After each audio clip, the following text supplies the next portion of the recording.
오늘은 4월 26일자 큐티 거짓된 회개, 반복되는 완악함이란 제목으로 말씀의 은혜를 나누기 원합니다.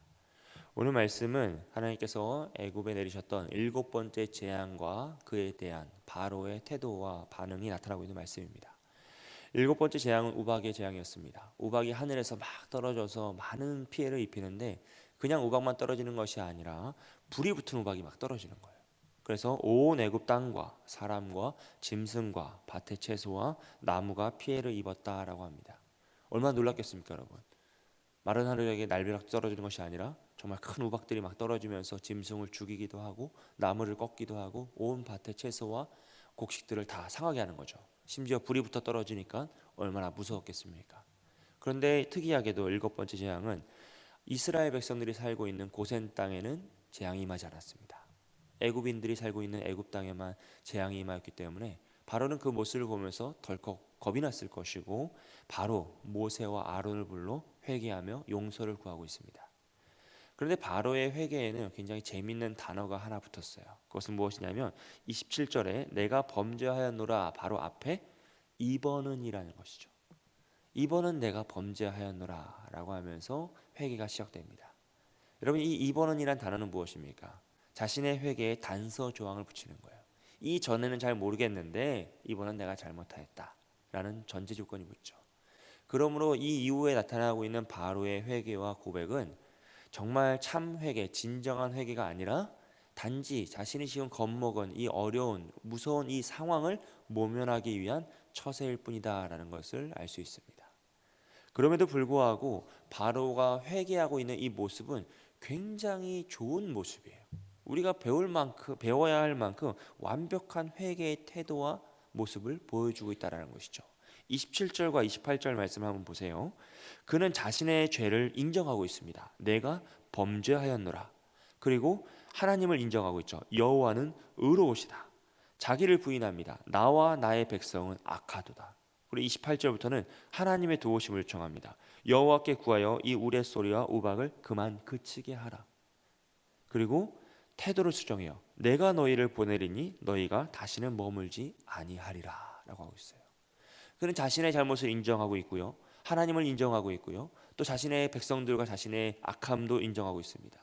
그러면서 하나님께 도움을 구하고 우리가 태도를 바꾸겠다. 너희를 보내겠다라고 간구하고 있어요.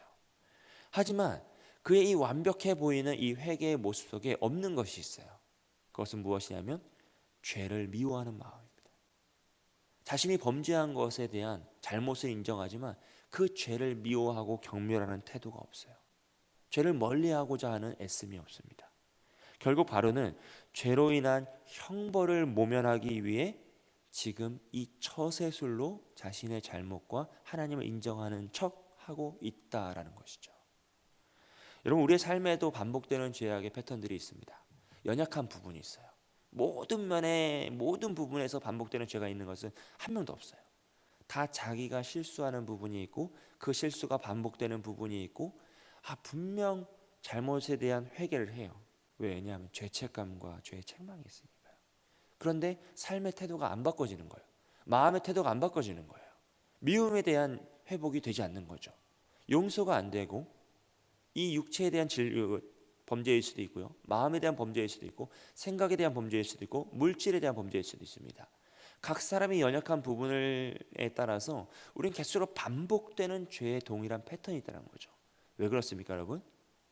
입술로는 회개를 하는데 그 마음으로는 그 죄를 정말로 미워하고 경멸하지 않는다는 것이에요. 여러분, 성경은 우리에게 죄를 미워하라고 하고 있습니다. 죄를 경멸하라. 그 죄가 너희를 죽이고 삼킬 것이니 그 죄를 멀리하고 떠나라고 하고 있어요.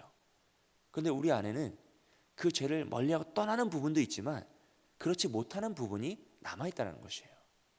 왜냐하면 그 죄로 인한 나의 만족과 유익함이 있기 때문이죠. 그 죄로 인해 내가 얻는 것이 있기 때문에 우리는 그것을 쉽게 내려놓지 못하고 포기하지 못하고 마치 오늘 바로가 하는 것처럼 회개를 해요. 입술로 해요. 주여, 나를 용서하소서. 내가 또 이 죄를 지었나이다. 주님, 반복하는 죄를 짓는 나를 긍휼히 여기시고 구해달라고 간청합니다. 그런데 정말 그 죄를 미워하느냐? 그 죄를 떠나려고 자기의 살을 뼈를 깎는 그 고통을 감수하느냐? 그렇지 않다라는 것이에요. 여러분, 우리의 모습 속에 이 바로의 모습이 숨어 있을 수 있습니다. 그러면 우리는 어떻게 합니까? 죄를 정말 미워해야 돼요.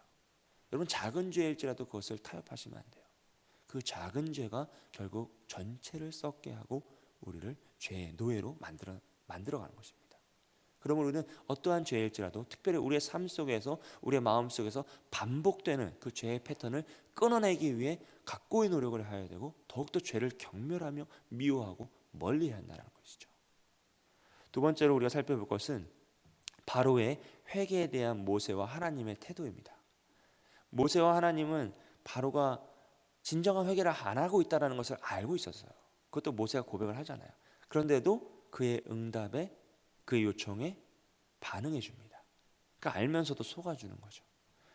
모세는 바로가 하나님을 두려워하지 않음을 알고 있었고 그것을 고백하고 있습니다. 하지만 그의 요청대로 하나님께 나아가서 기도함으로써 이 우박과 우레를 멈추게 해주었어요. 왜냐하면 하나님이 주시는 재앙의 목적이 무엇입니까?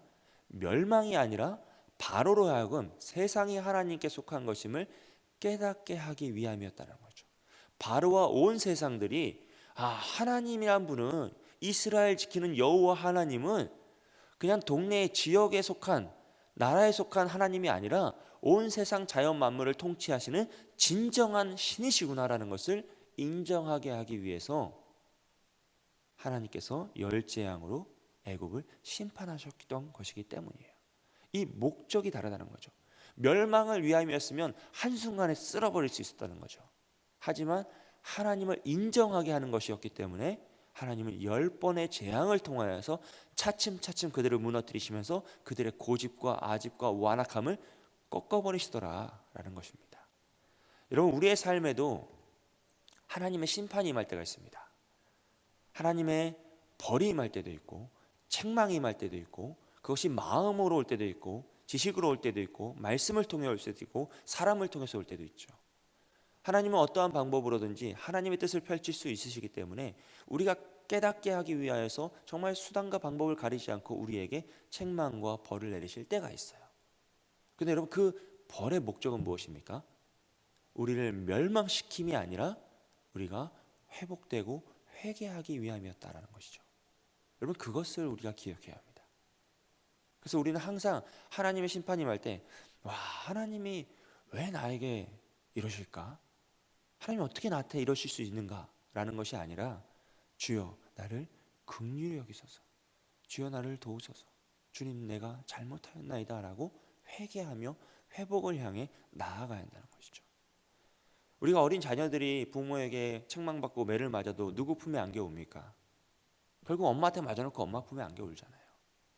마찬가지로 우리가 하나님께 벌을 받고 하나님께 책망을 받을지라도 우린 누구 품에 안겨야 합니까? 하나님 품으로 돌아와서 하나님에게 긍휼하심을 구한다는 거죠. 하나님 나를 도우소서. 하나님이 아니시면 이 어려움에서, 이 공고함에서 건질 자가 누구에게입니까? 주여 우리를 불쌍히 여기소서, 우리 가정을 지키소서라고 간절히 주님 앞에 나갑니다. 왜냐하면 하나님의 그 심판과 책망의 목적은 멸망이 아니라 회복과 회개에 있기 때문이다. 하지만 이것을 바라보는 그 우리의 마음에 따라서요, 여러분, 굉장히 태도가 달라집니다. 앞서 말씀드렸던 것처럼 어떤 이는 하나님의 심판을 바라보면서 주여 나를 불쌍히 여기소서, 주여 나를 구원하소서라고 고백하지만, 또 어떤 이는 그 심판을 바라보면서 주님이 나한테 어떻게 이럴 수 있냐, 하나님이 어떻게 우리를 버릴 수 있냐라고 원망과 불평을 할 수 있다는 것이에요. 바로가 그랬어요. 이 32절 말씀 한번 보세요. 밀과 쌀 보리는 자라지 아니한 거로 상하지 아니하였더라라고 합니다. 31절 말씀에서 보리와 삼은 그때 싹이 나고 꽃이 피었기 때문에 다 심판으로 인해서 망하였어요. 상하였죠. 그런데 아직 싹이 나지 않은 밀과 쌀 보리는 상하지 않아서 그것들이 자라나기 시작하였어요. 그 모습을 보면서 어떤 사람들은 하나님이 그렇게 심판하셨음에도 불구하고 이것들이 자라나는 모습을 보면서 주님의 긍휼하심이 아직 남아있구나, 하나님께서 우리를 진멸하지 않으시고 우리가 생존할 수 있도록 은혜를 베푸시는구나 라고 고백할 수 있어요. 그런데 반대로 또 어떤 이들은 하나님이 그렇게 심판하셔도 저렇게 살아남는 존재들이 있구나. 그러므로 우리도 하나님의 심판 앞에 우리의 힘으로 이겨낼 수 있겠구나 라고 완악해 줄 수 있다는 거죠. 여러분, 바로는 어떠한 마음을 선택했습니까? 하나님의 긍휼하심과 은혜를 선택하는 것이 아니라 완악함을 선택하였어요. 우레와 우레소리가, 오박과 우레소리가 그치자 그는 다시 범죄하여서 자신의 마음을 완악하게 합니다. 아, 이 심판이 끝났구나. 다시 우리의 힘으로 그들을 압제하고 한번 견뎌보자. 우리가 할 수 있을 것이다 라고 하면서 그들의 마음을 강팍하게 완악하게 만들었습니다. 그런데 문제는 그 말씀에 보면 그와 그의 신하가 꼭 같더라라 그랬어요. 즉 바로 혼자 패망의 길, 멸망의 길로 달려가는 것이 아니라 그와 함께한 그의 백성들도 함께 달려가더라. 다 멸망의 길로 그 영향력이 퍼져서 모두가 함께 그 패망의 길을 달려가더라라는 거죠. 여러분, 이것이 죄의 노예와 죄에 중독된 상태의 모습입니다. 스스로의 힘으로는 벗어날 수 없습니다. 우리 스스로 죄를 벗어날 수 있다라고 생각하는 그 생각 자체가 이미 우리가 죄의 노예로 전락해 있다라는 증거가 돼요. 여러분, 우리는 결코 우리의 힘으로 이 죄에서 벗어날 수 없어요. 앞서 말씀드렸던 우리가 반복되는 죄의 패턴에서 우리는 결코 우리의 힘으로 벗어날 수 없습니다. 우리는 이미 그 부분에 있어서 완악한 자가 되어 있어요. 그렇기 때문에 우리의 삶에서 회개함에도 불구하고 반복되는 죄가 또 있고 또 반복되고 또 반복되는 것뿐입니다. 여러분, 우리는 그 부분에 이미 죄의 노예로 전락해 있음을 인정해야 합니다. 그리고 하나님의 구원하심을 구해야 돼요. 주여 나를 도우소서. 정말로 주님이 아니시면 이 죄에서, 이 죄의 유혹과 탐욕에서 내가 벗어날 수 없습니다. 저는 이것에 중독되어 있습니다. 저는 이 부분에 죄의 노예입니다. 주여 나를 건지소서라고 간청해야 됩니다. 그래야지만 오늘 바로가 보이는 이 죄의 패턴에서 우리는 벗어날 수 있습니다. 여러분, 눈앞에 우레가 떨어지고 우박이 떨어지고 불덩이가 떨어지는데 그것을 보고도 어떻게 마음이 완악해질 수 있겠습니까? 이미 지금까지 너무나 많은 재앙을 보고도 어떻게 이 똑같은 패턴을 반복하고 있을 수 있겠습니까? 그가 정상적인 생각을 할 수 있는 사람이라면 그럴 수 없어요. 그런데 이미 그는 죄의 노예로 전락하였고 죄에 중독된 상태이기 때문에 이렇게 완악해지고 있다는 것이죠. 하지만 이것이 바로만의 모습입니까? 어떻게 매일 반복되는 죄악을 동일하게 짓고 있습니까? 우리는 어떻게 수십 년의 세월 동안 그 죄를 회개하지 않고 회복하지 못하고 동일한 미움의 죄를, 그 범죄를 계속하고 있습니까? 여러분, 정상적인 생각을 가진 사람이라면, 정상적인 판단할 수 있는 사람이라면 이미 그 죄에서 벗어났을 것이에요. 그런데 왜 우리가 벗어나지 못하고 있습니까? 우리도 바로와 마찬가지로 죄의 노예가 되어서 죄에 중독된 상태이기 때문에 내 생각으로 다른 이를 판단하고 평가하며 그를 낮추기도 하고 높이기도 하며 스스로 교만하기도 하고 떨어지기도 하며 그렇게 살아가고 있더라는 거예요. 여러분, 오늘 이 모습은 바로만의 모습이 아니라 죄의 노예가 되어 있는 모든 인류의 모습입니다. 스스로 완악하게 하며 하나님의 말씀을 떠나가고 있는 우리의 모습이죠.